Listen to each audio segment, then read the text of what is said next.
380 operadores de lanzallamas desembarcaron en Iwo Jima. Solo 18 lograron salir con vida. En ese infierno, su esperanza de vida apenas alcanzaba los 4 minutos. Eran considerados la mejor arma de los Marines y, al mismo tiempo, la peor. Pero su historia es mucho más oscura de lo que parece. Y ahora entenderás por qué. Cuando se habla de la guerra en el Pacífico, los nombres que suelen aparecer son Guadalcanal u Okinawa. Sin embargo, Iwo Jima fue un combate de otra naturaleza. La isla, de apenas 13 kilómetros cuadrados, se alza en medio del océano, entre las Marianas y el Japón continental. Y en 1945, ese pequeño pedazo de roca volcánica se convirtió en uno de los puntos más codiciados de todo el conflicto.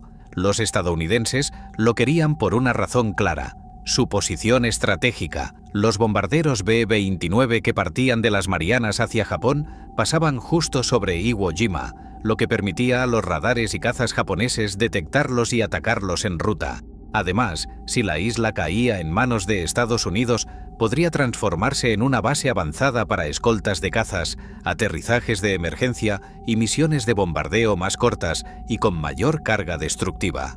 Los japoneses, por supuesto, lo sabían. No tenían ninguna ilusión sobre la importancia de Iwo Jima y esperaban la invasión como algo inevitable. Pero esta vez no repetirían los errores del pasado.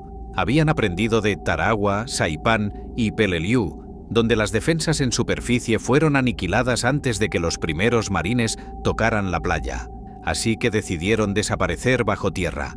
El responsable de la defensa era el general Tadamichi Kuribayashi, un oficial veterano que comprendía perfectamente la situación. Sabía que no iba a ganar, ni siquiera esperaba sobrevivir. Su misión era otra: hacer que cada metro de la isla costara sangre estadounidense y retrasar lo máximo posible el avance hacia Japón. Cuanto más resistiera Iwo Jima, más tiempo tendría la nación para prepararse frente a la inminente invasión de sus islas principales. La inteligencia estadounidense calculó que no había más de 13.000 defensores japoneses en la isla. La cifra real superaba esa estimación por casi 10.000. Y lo peor, la mayoría estaba protegida bajo tierra. Más de 18 kilómetros de túneles atravesaban la roca volcánica blanda, lo que facilitaba la excavación. Allí construyeron búnkeres, nidos de ametralladoras, posiciones de artillería y almacenes, todos conectados por corredores subterráneos. Kuribayashi había preparado cada palmo de terreno. Las playas probables de desembarco estaban ya calibradas para el fuego de artillería. Las líneas de tiro se solapaban para cubrirse mutuamente y no existía un frente definido, sino una red interconectada que podía replegarse y contraatacar desde distintos ángulos. Cuando finalmente los estadounidenses iniciaron la invasión, el 19 de febrero de 1945, lo hicieron como de costumbre. Con un bombardeo naval masivo que duró días enteros, los acorazados y cruceros martillaron la isla con todo lo que tenían. Para cuando la primera oleada de Marines pisó la arena, la costa parecía arrasada, pero en realidad casi nada había sido destruido. Los hombres avanzaban trabajosamente sobre una capa profunda de ceniza volcánica, una especie de arena negra que se tragaba las botas, atascaba los vehículos y hacía casi imposible cavar trincheras para cubrirse. Durante casi una hora, mientras oleada tras oleada desembarcaba, el silencio era absoluto. Ningún disparo, ninguna resistencia. Los marines intentaban organizarse y comenzar el ascenso hacia el interior. Y fue entonces, cuando la playa ya estaba saturada de hombres, que Kuribayashi dio la orden.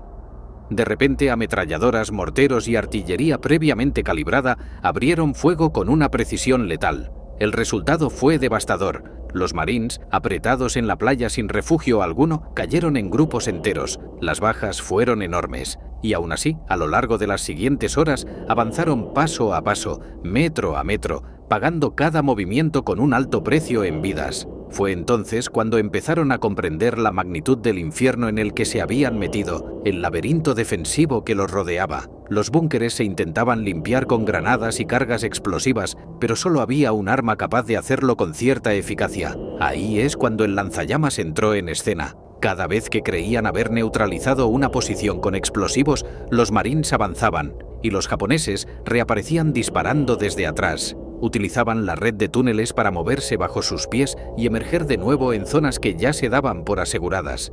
Las pérdidas crecían con rapidez y el combate se convertía en un caos total sin líneas de frente claras. El obstáculo más temido eran los pillboxes, fortificaciones de hormigón armado con ametralladoras, ranuras de disparo mínimas y campos de tiro que se solapaban para cubrirse mutuamente desde distintos ángulos. Algunos estaban tan bien camuflados que podías pasar justo al lado sin notarlos, al menos hasta que abrían fuego. Para eliminarlos, los marines debían reptar o lanzarse bajo una lluvia de disparos, acercarse lo suficiente y lanzar granadas o cargas explosivas, pero eso era mucho más fácil de decir que de hacer. Primero había que sobrevivir lo suficiente para llegar hasta allí.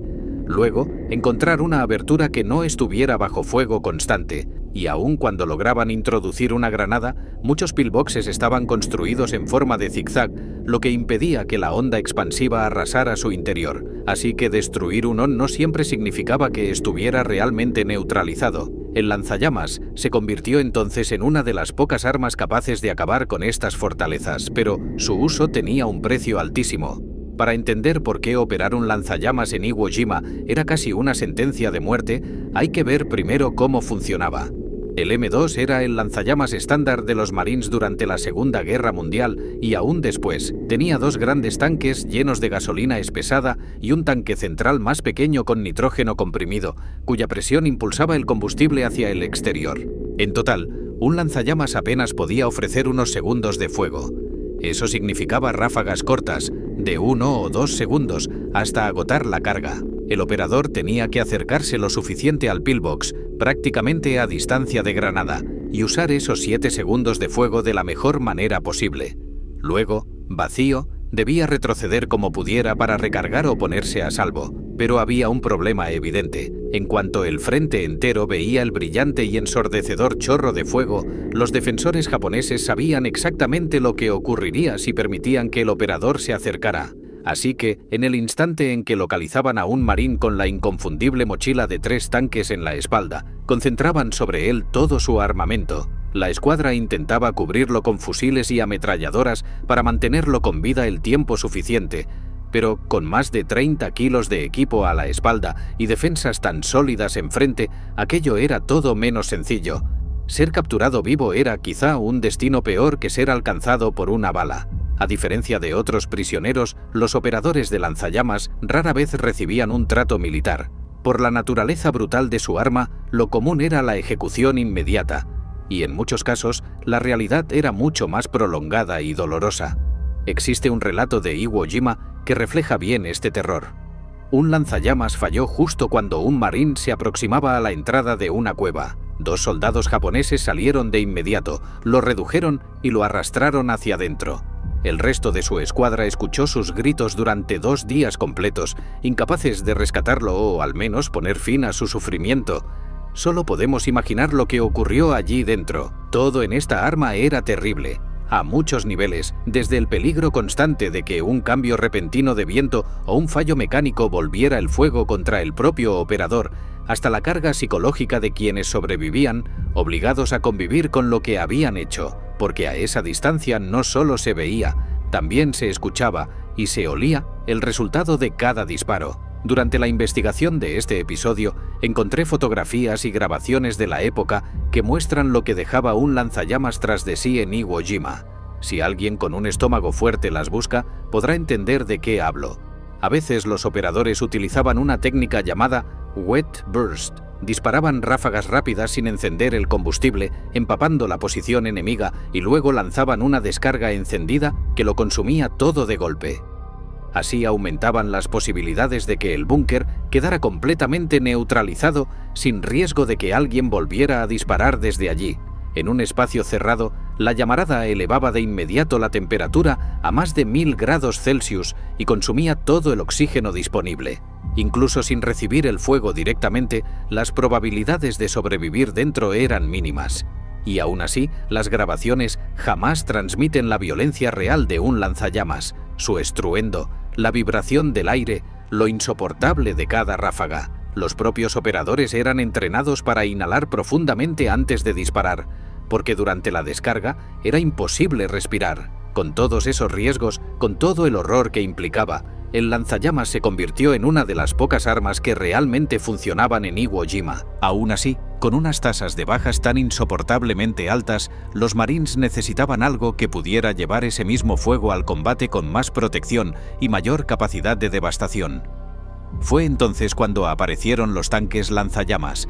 Eran los M4A3R3, Shermans modificados para portar un sistema de fuego líquido en lugar de su cañón principal. Desde fuera parecían tanques comunes hasta que disparaban. Llevaban a bordo más de 1000 litros de combustible espesado y podían lanzar llamas 3 veces más lejos que un M2, alcanzando hasta 90 metros. Estos monstruos de acero operaban en coordinación con la infantería y con los tanques convencionales, pero, al igual que ocurría con los operadores a pie, en el instante en que abrían fuego se convertían en el blanco de todo el frente enemigo. Y dentro de esas cajas metálicas, cargadas con cientos de galones de combustible, la sensación de estar sentado sobre tu propia tumba no era una metáfora, era una certeza. Los tanquistas sabían que un impacto podía significar no solo la muerte, sino una muerte ardiente y claustrofóbica. Como si los riesgos de un tanque común no fueran ya suficientes, los Flamethrower Shermans llevaban escrito un destino aún más sombrío. Sin embargo, en medio de ese infierno, no había duda. Los tanques lanzallamas se convirtieron en el arma más eficaz en Iwo Jima, y su fuego implacable fue decisivo para que la isla cayera finalmente en manos estadounidenses.